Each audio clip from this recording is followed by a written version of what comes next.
Escucha bien.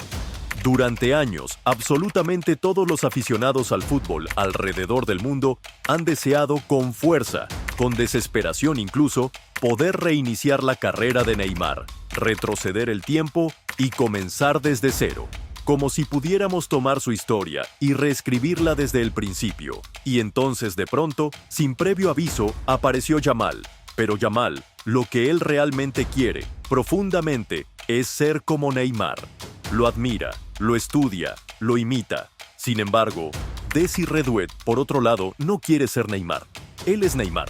He llegado a leer en un periódico que lo describían literalmente como Neymar si Neymar hubiera ido a terapia desde joven. ¿Alguna vez te has preguntado cómo habría sido la carrera de Neymar si hubiese podido mantenerse centrado únicamente en el fútbol?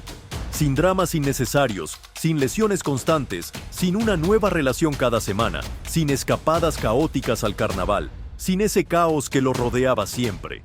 Y mejor aún, sin Cristiano Ronaldo ni Messi para robarle los focos, sin gigantes que eclipsaran todo lo que hacía, porque tal vez ese era el camino.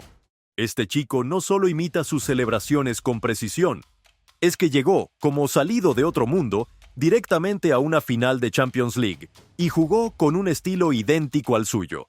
Aunque, claro, no surgió de la nada.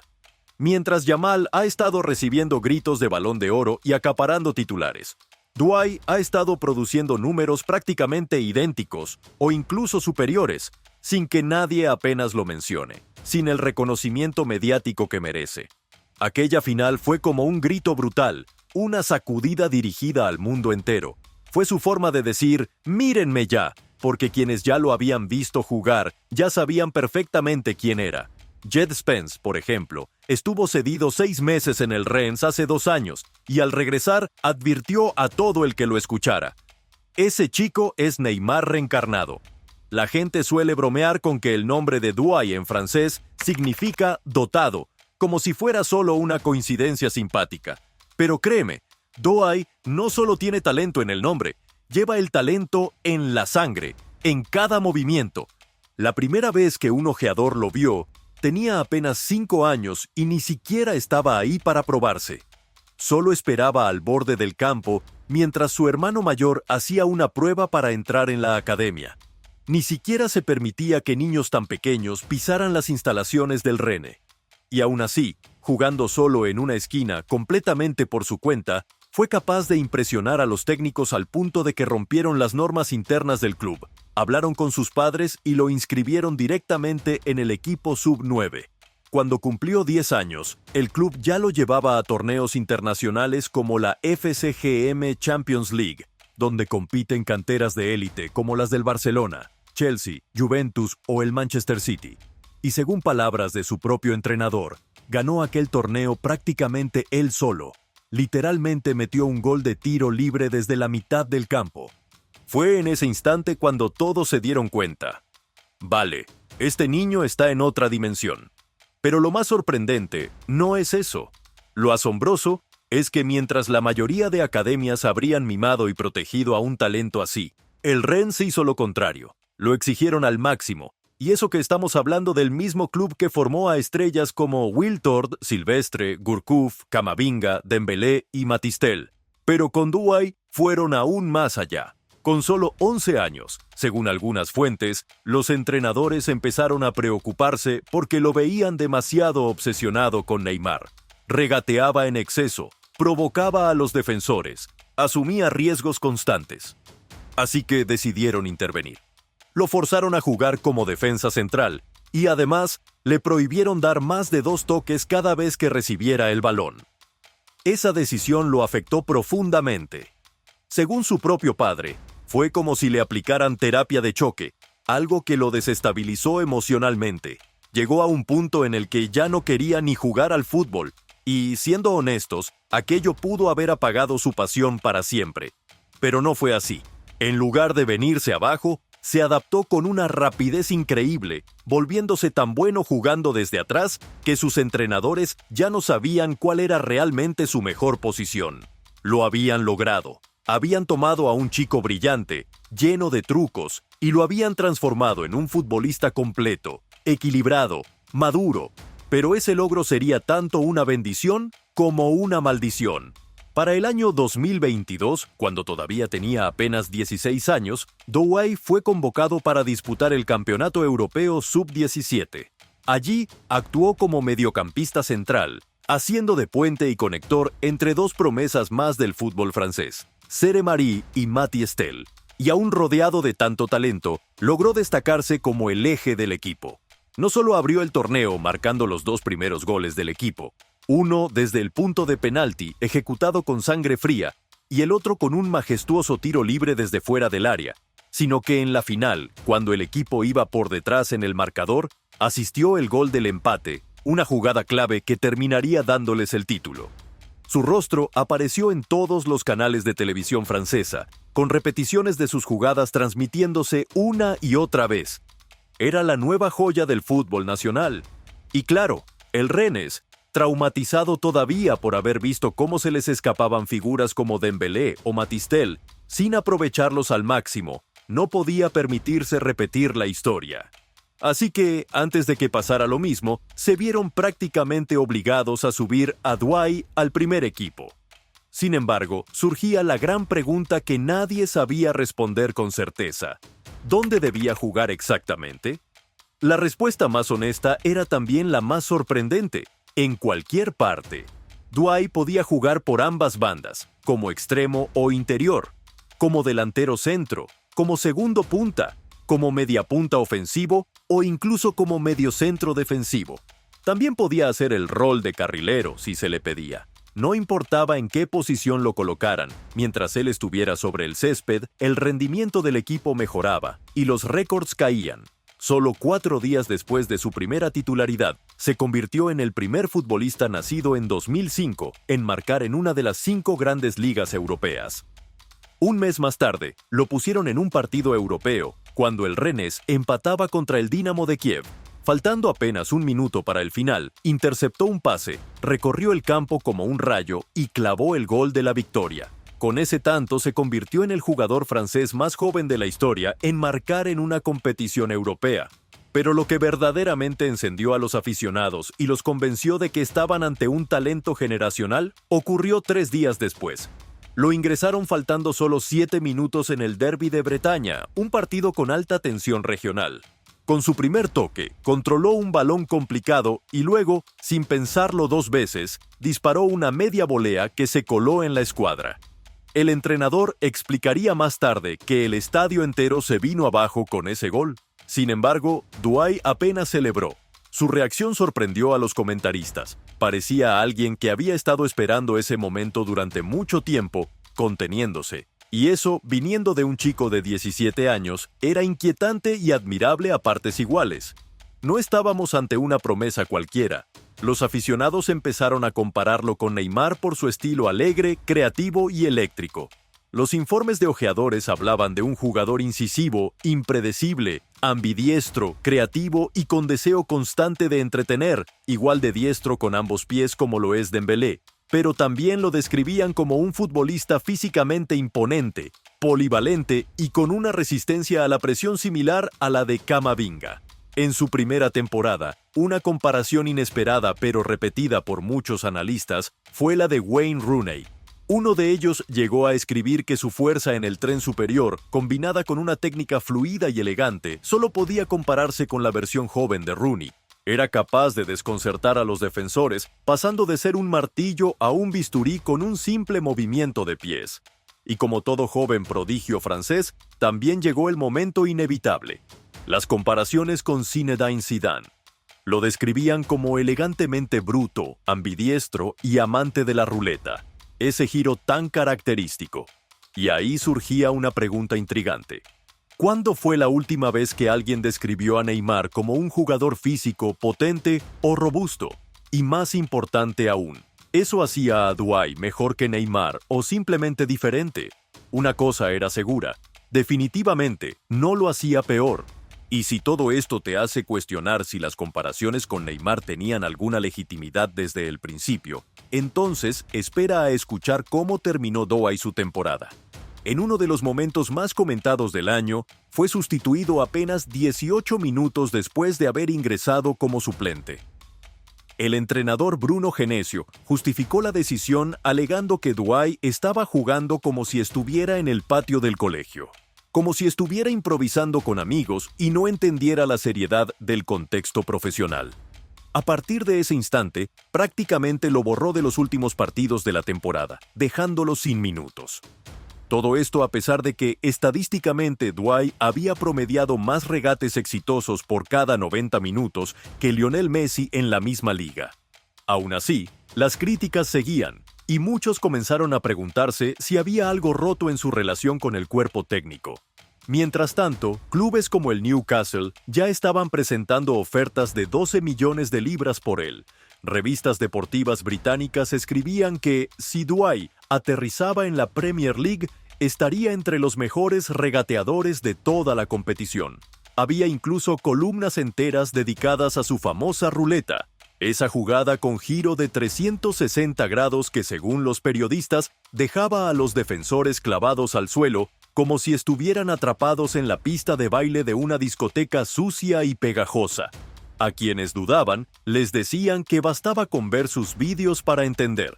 Pero aún así, Bruno Genesio insistía en mantenerlo fuera del once titular. Incluso después de que volviera a marcar un gol decisivo en otro derbi de Bretaña, siguió en el banquillo. Por suerte para él y para el club, Genesio fue despedido. Poco después, Douay regresó a la alineación titular. Eso sí, no como atacante, sino como organizador, desempeñando el rol de mediapunta retrasado, casi como un mediocentro mixto. Y, como siempre, impresionó. Pero lo más sorprendente fue cómo se negó a caer en la narrativa mediática de que debía sentirse insatisfecho por jugar tan atrás. Declaró que encasillarse en una posición fija a su edad solo limitaría su desarrollo y su potencial. Hay que decirlo, no es nada común escuchar a un chico de 18 años hablando con esa madurez táctica y personal. Aún más asombroso fue ver cómo, jugando en esa posición más retrasada, promediaba casi 3 entradas exitosas por partido, superando a jugadores consagrados como Kondogbia o incluso Lucas Hernández. Y, aún así, cada vez que lo adelantaban a posiciones ofensivas, todo volvía a su cauce natural. Espectáculo puro. En diciembre, con el partido igualado contra el Clermont, Douay entró desde el banco, desbordó al lateral rival y clavó el gol de la victoria.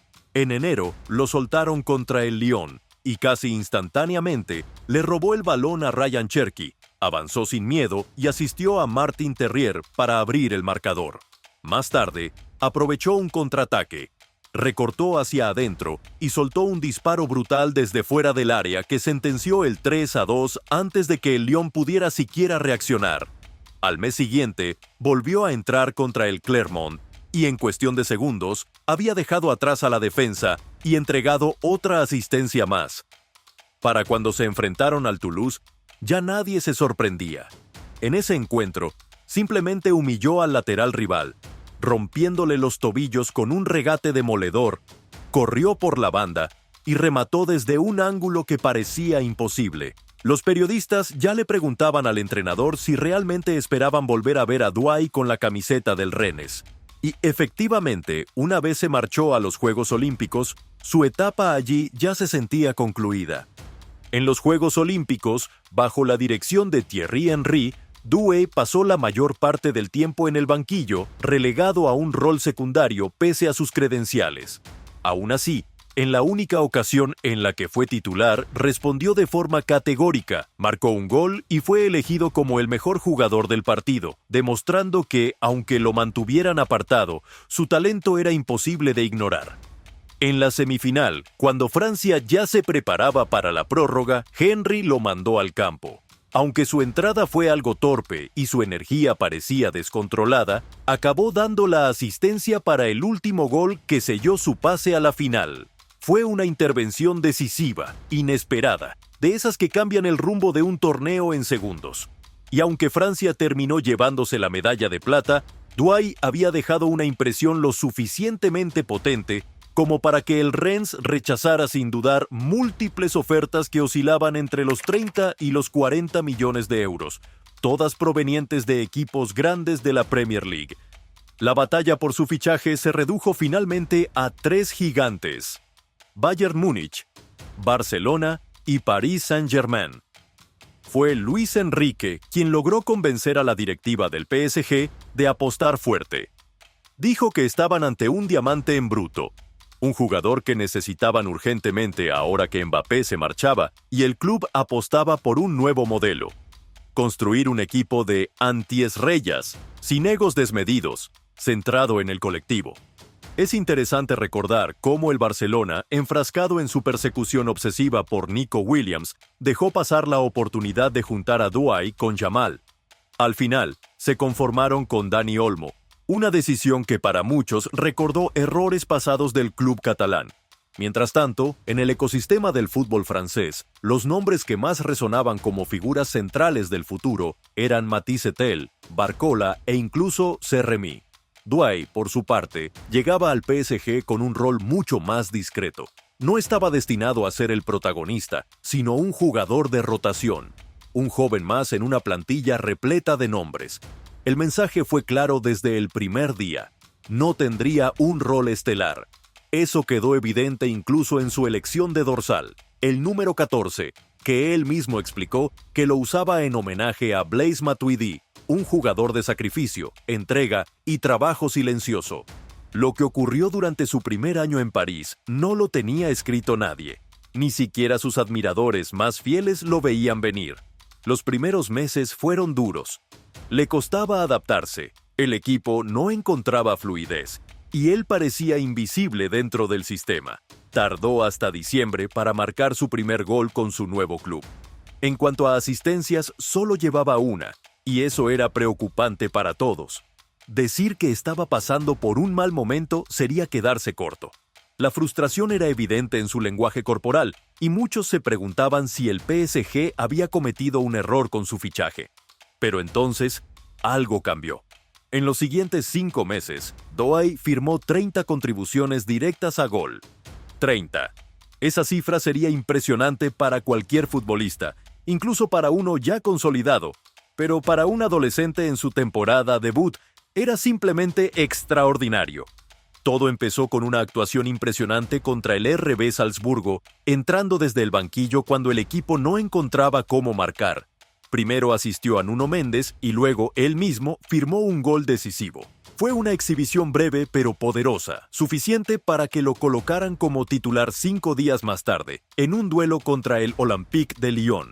Desde el inicio, demostró que estaba listo. En solo 7 minutos, dejó en ridículo al lateral rival. Se lanzó por la banda izquierda y sirvió un pase atrás que Dembélé empujó a la red sin oposición. 5 minutos después, provocó un penalti que Vitinha convirtió para poner el 2-0 en el marcador. En la segunda parte, incluso marcó otro gol, pero fue anulado por fuera de juego previo de Hakimi. Pese a eso, terminó el partido como la gran figura, siendo elegido como el jugador más valioso de la noche. Y con eso, todos los que lo habían criticado empezaron a convertirse en sus fieles creyentes.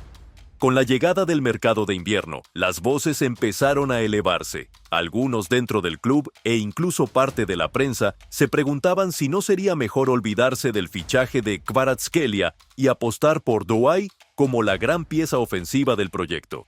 Al final, decidieron seguir adelante con el plan original. Pero para entonces, el daño ya estaba hecho. Douai, Dembélé y Kvaratskhelia formaban lo que muchos empezaron a llamar uno de los tridentes ofensivos más temibles de toda Europa. La química entre ellos era palpable, complementándose en velocidad, regate y visión con una fluidez que no parecía de este mundo. Fue contra el Stuttgart, donde Douai dejó una de las asistencias más absurdas de la temporada, una jugada que todavía se repite en redes como una obra de arte. En el siguiente partido volvió a asistir. 3 días más tarde, añadió con total calma un gol más a su cuenta. Y luego, otra asistencia frente al Mónaco, consolidando su estatus de pieza indispensable en el esquema de ataque. Pero fue contra el Brest donde su nombre empezó a resonar con fuerza fuera de Francia. Entró al campo cuando faltaban 29 minutos para el final, en lo que parecía un cómodo 3-0. Y con su primer toque, anotó. Luego, participó directamente en prácticamente todos los goles restantes, transformando un partido rutinario en una humillación histórica de 7-0. Lo más gracioso es que tan solo una semana después ya estaba liderando al PSG en la Coupe de France, donde repitieron el resultado, otro 7-0. Esta vez con un gol y 2 asistencias suyas. Luego le tocó bajar nuevamente al medio campo en un encuentro contra el Lille. Aún desde esa posición más retrasada, dio una asistencia y marcó un gol impresionante, sacado de la nada, un disparo que dejó al portero congelado. Pero su mejor versión, la más brillante, se vio en el choque contra el Liverpool. Ese día, Douay entró tarde, pero dominó el ritmo del juego como si fuera un veterano. Jugando contra uno de los mejores equipos de Europa, impuso su ley, generó ocasiones, superó rivales con facilidad y estuvo a punto de marcar uno de los goles más bellos de toda la temporada. No lo logró, pero forzó el empate que llevó el partido a los penales. Y ahí, cuando todo parecía una montaña emocional demasiado grande para un chico de 19 años, se acercó al punto de penalti con absoluta frialdad. Ejecutó con precisión quirúrgica el penalti decisivo, sellando la clasificación del PSG. Al día siguiente, los medios franceses hablaban de un solo partido, el Partido Douay. Decían que había nacido un nuevo príncipe del fútbol francés. Y como si todo eso fuera poco, entonces llegó la llamada que cambiaría su vida. Fue convocado por la selección absoluta de Francia. En un partido decisivo de la Nations League contra Croacia, necesitaban ganar sí o sí, y Douay, una vez más, respondió con madurez y clase. Manejando el balón con temple, provocó y convirtió un penalti en muerte súbita que dio la victoria a Francia.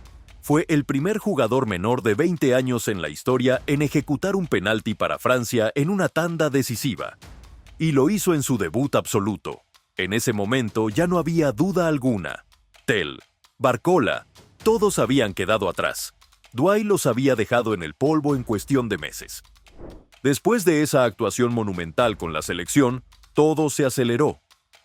Douay volvió al PSG con una confianza inquebrantable y en cuestión de semanas siguió consolidando su estatus.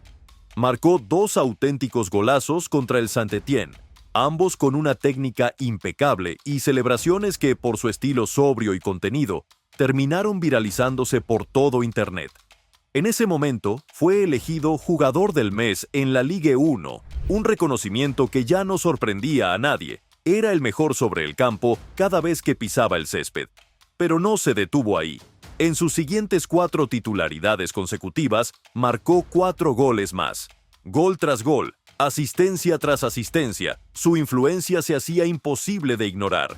Fue él quien, con una precisión quirúrgica, marcó el gol que aseguró el título de liga para el PSG. Fue él quien empujó al equipo hasta la final de la Coupe de France, acumulando méritos mientras los focos de toda Europa comenzaban a seguirlo con más atención que nunca.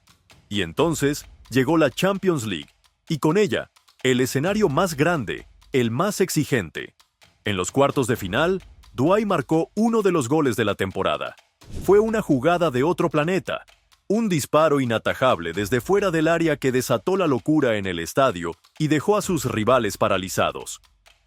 Incluso Thierry Henry, que estaba comentando el partido para la televisión, no pudo evitar decir al aire que Douay era imparable, aunque apenas unos segundos después se corrigió a sí mismo, admitiendo con una sonrisa que en realidad esto ya es lo normal para él. Así de alto estaba el nivel de expectativa alrededor de su nombre. Llegado el mes de mayo, solo quedaban 2 partidos por disputar, 2 finales que definirían todo. Primero vino la final de la Copa de Francia. En las rondas anteriores, Douay había sumado 6 contribuciones directas de gol, pero aún así no se conformó. En la final volvió a ser determinante. Entregó 2 asistencias claves, una de ellas con un pase milimétrico al borde del área pequeña, y ayudó a asegurar el trofeo nacional para el PSG. Fue el mejor jugador en el campo, pero para él era solo un calentamiento, porque lo que venía después era la final más importante de todas, la final de la Champions League. En un partido que tenía al mundo entero mirando, donde cada segundo era seguido con tensión y asombro, Dwight tardó solo 12 minutos en dar su primera asistencia. 8 minutos después, marcó un gol de volea impecable, una ejecución técnica que los comentaristas compararon con los mejores momentos de Van Basten. Ya para el minuto 60 había hecho el tercero para su equipo, sellando lo que terminaría siendo una humillación histórica. El PSG ganaba su primera Champions League. Y no solo ganaba, lo hacía aplastando. Doué fue elegido sin discusión como el mejor jugador de la final. Cada toque suyo fue un récord. Se convirtió en el asistente más joven de la historia en una final de la Champions League y rompió un récord que llevaba 63 años intacto, el del jugador más joven en marcar un doblete en la final, superando nada menos que a Eusebio. Y lo más impactante de todo es que ni siquiera jugó el partido completo. Fue sustituido antes del final, pero ya había escrito su nombre en la historia. Y al final, cuando le preguntaron por la noche mágica que acababa de protagonizar, lo único que dijo fue: lo de siempre. Pero no había nada de normal en lo que acababa de hacer. Muchos se apresuraron a señalar a Yamal, y no sin razón.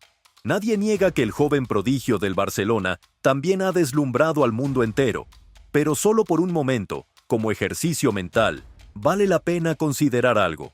Si Dwight hubiera jugado los 90 minutos completos en más partidos, solo lo hizo 8 veces en toda la temporada.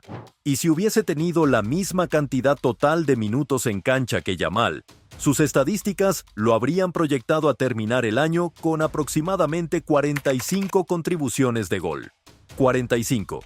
Todo esto, además, jugando mucho más retrasado en el campo en promedio, asumiendo un rol de creación desde zonas profundas, lejos de la portería, lejos del foco tradicional del gol.